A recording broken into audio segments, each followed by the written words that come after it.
todo de la mano del petróleo. Yuri Rabasa, muy buenos días. Buenos días, José, ¿qué tal? ¿Cómo ves la fotografía después de ver ese movimiento del petróleo de la OPEP, bueno, más que de la OPEP, de Arabia Saudí? ¿Cómo ves al petróleo? ¿Cómo ves que hoy es 5 de junio y como se esperaba no hay default de Estados Unidos porque el techo de deuda se ha conseguido superar a tiempo? Sí, parece que eso ha causado a finales de la semana pasada un optimismo adicional.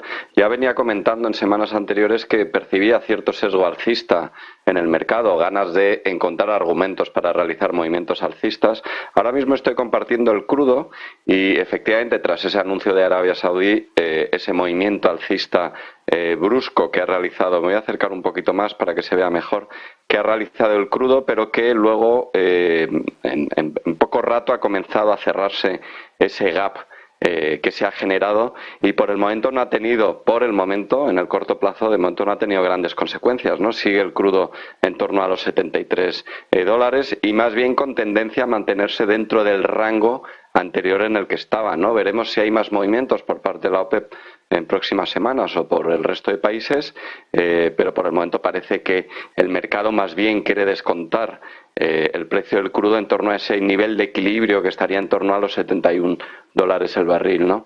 Ese optimismo que he venido comentando lo estamos percibiendo también en el VIX, por ejemplo, ese índice del miedo o la volatilidad implícita del SP500, donde podemos ver que está rompiendo mínimos y ahora mismo está a mínimos de mediados del 2021 aproximadamente, demostrando que hay cierta tranquilidad aparente en el mercado, ¿no? De que se han ido despejando los miedos y todas las dudas que tuvimos durante el 2022, donde nos encontrábamos un VIX en torno a 33, estando ahora más bien por el 15, ¿no?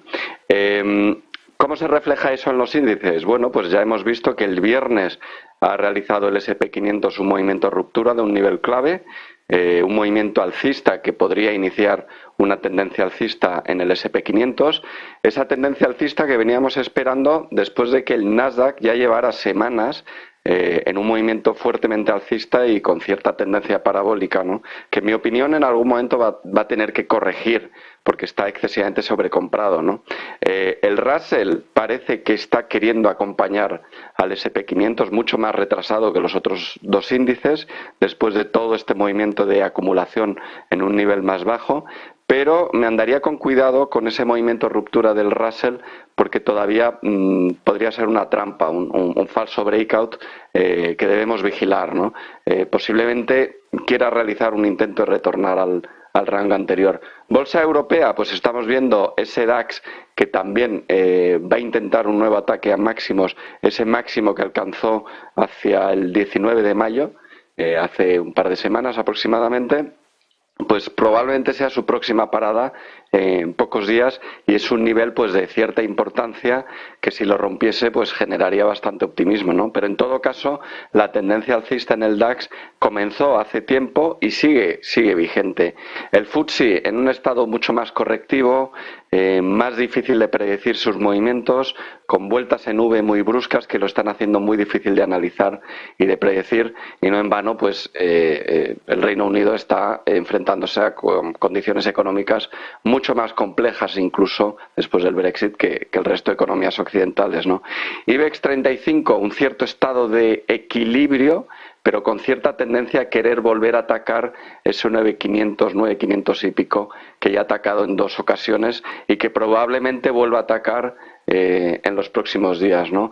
En Asia la gran referencia está siendo el Nikkei con esa fuerte tendencia alcista después de que rompiera esos rangos en los que estaba, llevaba varios años dentro de un estado de rango, un rango muy amplio, pero una vez que lo rompió ha iniciado un fuerte movimiento alcista, con mucho optimismo, con mucha fuerza, que le ha llevado, como comentabas hace un rato, pues a esos máximos históricos, ¿no? Y que los ha perforado con cierta facilidad, lo cual pues técnicamente sorprende, ¿no? Que con solo una leve corrección haya sido capaz de visitar esos máximos con relativa facilidad. En mi opinión va a tener que corregir en algún momento, después de movimientos bruscos, tan bruscos necesitará corregir.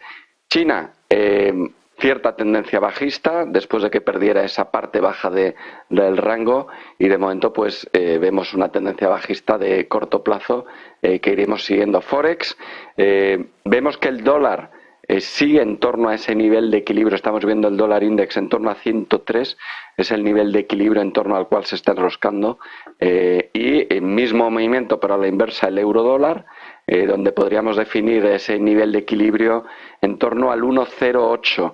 Mientras tanto, mientras esté en torno a ese nivel de equilibrio, lo que vamos a ver es idas y venidas en función de los cambios del sentimiento, sin que todavía haya grandes tendencias definidas. El Bitcoin me sorprende que esté aguantando bastante bien el nivel de los 26.800 aproximadamente, en un momento en el que podemos ver que se aprecia el dólar, que hay cierta tendencia, o se produjo durante las últimas semanas una apreciación del dólar, y sin embargo el Bitcoin se mantuvo en esos niveles, ¿no? Teniendo en cuenta que estamos viendo la cotización del Bitcoin respecto al dólar, el hecho de que aguanten esos niveles creo que le proporciona cierto sesgo alcista, y podríamos ver en algún momento, no todavía, pero en algún momento quizá veamos algún movimiento de cierta volatilidad con movimiento alcista en el Bitcoin. Y por último, el oro, podemos ver que se está enfrentando a un nivel secundario de relativa importancia que, si lo perdiese, podría realizar una corrección bastante más profunda y podríamos ver el oro en el 1850 con relativa facilidad si pierde ese nivel. Mientras tanto, mientras no lo pierda, mientras no pierda este nivel, la tendencia alcista sigue vigente.